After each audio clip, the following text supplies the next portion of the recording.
Testing किसमें ज्यादा दम? तो लॉकडाउन या टेस्टिंग किसमें है ज्यादा दम, इसी को लेकर हमारी चर्चा है। हमारे साथ डॉक्टर अंशुमन कुमार जो कि कैंसर सर्जन है धर्मशाला अस्पताल दिल्ली में, वो जुड़ रहे हैं। Doctor Ravi Malik managing director है रेडिक्स हेल्थ केयर दिल्ली से। बहुत बहुत स्वागत आप दोनों का। डॉक्टर रवि मलिक, क्या जो तकनीक है वो ज्यादा कारगर है? ज्यादा टेस्टिंग होनी चाहिए तब हम कोरोना से ज्यादा सफल लड़ाई लड़ पाएंगे, या लॉकडाउन? आपका क्या मानते हैं? देखिए, मैं बताऊं, ये एक मल्टी प्रोंग अप्रोच है। हमारे को लॉकडाउन तभी सक्सेसफुल होगा जब हम टेस्टिंग बहुत ज्यादा करेंगे। तो लॉकडाउन तो बहुत इंपॉर्टेंट चीज ही है। लॉकडाउन जो है वो सबसे इंपॉर्टेंट फैक्टर है जिसकी वजह से कि अगर इंटरनेशनल सिनेरियो के हिसाब से देखा जाए तो हमारे हिंदुस्तान में केसेस काफी कम है। उसकी एक ही वजह है extended lockdown and early lockdown. लेकिन लॉकडाउन के साथ में हमारे को टेस्ट करने ही करने हैं, क्योंकि अगर हम टेस्ट नहीं करेंगे, जिसको हम कहते हैं test, trace, isolate and treat, ये चार स्ट्रेटजीज बड़ी इंपॉर्टेंट है। तो लॉकडाउन कारगर ही तभी होगा जब जो बाहर में कम्युनिटी में लोग हैं उनके कॉन्टैक्ट्स को हम टेस्ट करके आइसोलेट करेंगे।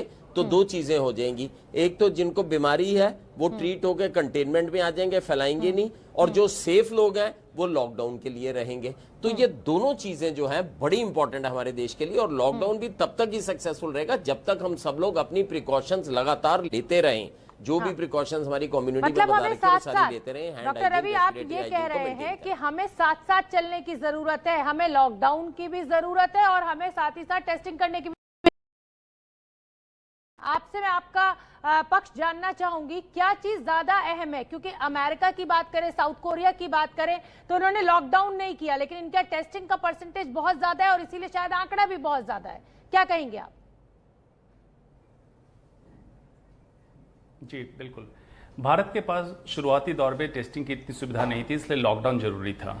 लेकिन लॉकडाउन को एक्सटेंड कब तक कर सकते हैं? जब इसको मेडिकल साइंस के लैंग्वेज से समझिए, जब किसी बीमारी का इलाज अगर बीमारी से ज्यादा घातक होने लगे, मतलब लॉकडाउन का इफेक्ट ज्यादा आने लगे, खराब आने लगे, तो लॉकडाउन आपको तोड़ना पड़ेगा। तो इस समय लॉकडाउन करने का पर्पस क्या होता है? ज्यादा से ज्यादा टेस्ट कर लें और हॉटस्पॉट को सील कर दें, उसको पैक करें और बाकी कंट्री को फेज वाइज अब ओपन करें, स्ट्रेटजी बनाएं, उसको ओपन करें। बहुत प्रोलॉन्ग लॉकडाउन से आपका फायदा नहीं होगा। इसकी थियरी क्या है?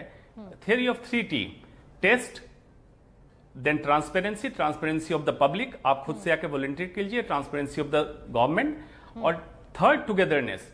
सबकी जन भागीदारी जब तक नहीं करेंगे तब तक हम कामयाब नहीं होंगे। इसी फिलॉसफी पे हम लॉकडाउन को ब्रेक कर सकते हैं, क्योंकि लॉकडाउन का एग्जिट प्लान चाहिए।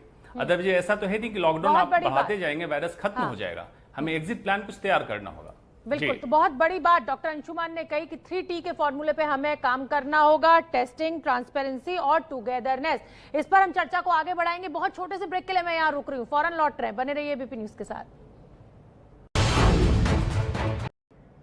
ब्रेक के बाद स्वागत है आपका। आप देख रहे हैं संविधान की शपथ। बहुत ही दिलचस्प चर्चा इस समय हमारी चल रही है इस समय, और ये चर्चा ये है कि लॉकडाउन ज्यादा कारगर है या टेस्टिंग ज्यादा कारगर है। डॉक्टर अंशुमन, आपने कहा कि लॉकडाउन से हल नहीं निकलेगा, लेकिन ये तो आप भी जानते हैं कि चाहे हम अमेरिका की बात करें, इटली की बात करें या स्पेन की, 57 दिन के लॉकडाउन के बाद जिस तरीके से जो रिकवरी रेट इन देशों ने छुआ वो हमने 25 से 26 दिनों के अंदर ही छू लिया। तो अगर हम लॉकडाउन को आगे बढ़ाते हैं कुछ और दिन के लिए, तो आपको नहीं लगता है कि हमारी स्थिति और बेहतर होगी? जी शोभना, इसको समझने की जरूरत है लॉकडाउन का पर्पस क्या होता है। फर्स्ट पर्पस होता है मिटिगेशन, जिसको हिंदी में कहते हैं अल्पीकरण, मतलब जो डबलिंग टाइम है उसको हम बढ़ा दें और वायरस का ट्रांसमिशन कम हो जाए।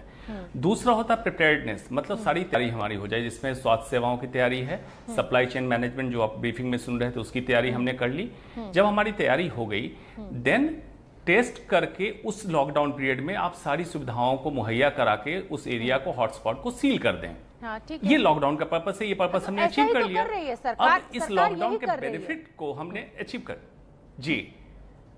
ये कर लिया। अब इसको अगर एक्सटेंड करेंगे तो लॉकडाउन का एडवांटेज, मतलब फायदे कम होने लगेंगे और नुकसान ज्यादा होने लगेंगे। डॉक्टर रवि मलिक कहते हैं वे एंड बैलेंस थियरी, मतलब आप अंदाजा कर लो। जी डॉक्टर, मेरे पास समय की थोड़ी सी पाबंदी है। डॉक्टर रवि, क्या बैलेंसिंग की ज्यादा जरूरत है? अब आगे फर्दर लॉकडाउन को एक्सटेंड करने से हल नहीं निकलेगा? मैं डॉक्टर अंशुमन से बिल्कुल एग्री नहीं करता। मेरा मेडिकल मत बिल्कुल डिफरेंट है। देखिए, लॉकडाउन को अभी हम तोड़ने की सोच ही नहीं सकते। उसकी वजह यह है, लॉकडाउन को खासकर कि एकदम से खोलने की सोच ही नहीं सकते। देखिए, उसका वजह यह है, आप ये देश देखिए, जिन्होंने भी लॉकडाउन का पालन नहीं किया उनके यहाँ पे क्या हो रहा है। हमें उनके एक्सपीरियंस से सीखना चाहिए, बनिस्बत के हम एकदम से बेवकूफ बने। उसकी मैं वजह बताता हूँ आपको। देखो, लॉकडाउन खोलने के भी कुछ नियम होंगे। लॉकडाउन तब खोला जाएगा जब ग्राफ जो है बिल्कुल सेटल होके नीचे आने लग जाएगा। लॉकडाउन तब खोला जाएगा जब पूरी कम्युनिटी प्रिपेयर्ड है, सारे आपके हॉस्पिटल्स, वेंटिलेटर सब प्रिपेयर्ड है। पता चले हमने लॉकडाउन खोला और एकदम से केसेस हो गए। हमें ये नहीं भूलना चाहिए, हमारे देश की पॉपुलेशन 130 करोड़ है। बिल्कुल। और 130 करोड़ में अगर ये त्रासदी थोड़ी सी भी फैल गई तो दिक्कत होगी। और दूसरी चीज मैं ये भी बताना चाहूंगा, अगर अनटाइमली हमने लॉकडाउन खोल दिया तो जो मेहनत है वो भी खत्म हो जाएगी। और ये बिल्कुल ठीक है। आप दोनों का ही बहुत, मेरे पास समय इतना ही। आप दोनों डॉक्टर्स का बहुत बहुत धन्यवाद। तो हम ये बताना चाहते हैं, जो डॉक्टर्स ने कहा कि अगर लॉकडाउन